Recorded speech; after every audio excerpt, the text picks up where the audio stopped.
안녕하십니까? 한국장애인단체 총연합회 12월 첫째 주 세바우TV 주간 하디슈를 전해드립니다. 첫 번째 소식입니다. 유엔 장애인권리협약 선택의정서의 연내 국회 비준이 초읽기에 들어갔다는 소식입니다. 지난 23일 오전에 열린 국회 외교통일위원회 법안심사 소위원회에서 선택의정서 비준안이 통과되었기 때문인데요. 앞서 국민의힘 김예지 의원이 발의한 유엔 장애인 권리협약 선택의정서 비준 촉구 결의안이 지난해 6월 국회 재석의원 전원 찬성으로 국회 본회의를 통과한 바 있습니다. 이날 외통위 법안 소위 통과로 공식적인 국회 비준 절차에 돌입한 만큼 이후 외통위 전체 회의에 이어 본회의를 통과하는 데는 큰 어려움은 없을 것으로 예상됩니다. 한국장애포럼의 한 관계자는 장애인 당사자들에게 선택의정서는 존엄과 평등을 지킬 수 있는 마지막 보루인 만큼 이른 시일 내 본회의 통과를 통해 더 이상 말로만 누구도 배제되지 않는 사회를 외치는 부끄러운 국가가 되지 않기를 촉구한다고 밝혔습니다. 장애인 당사자들의 권리 구제를 위한 제도가 올해 안에 도입될지 주목됩니다. 11월 23일 더 인디고 기사입니다.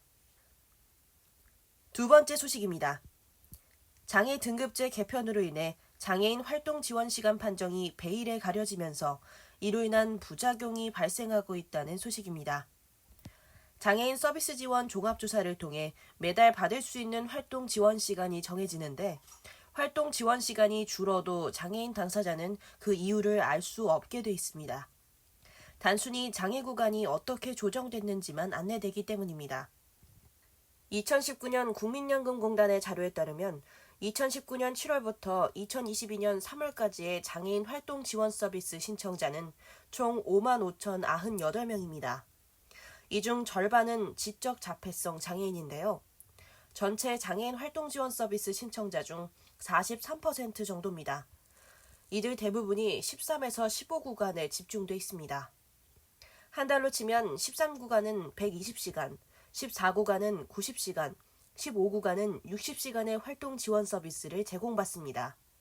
반면 한 달 450에서 480시간씩 받는 1, 2구간 판정자는 없는 것으로 나타났습니다.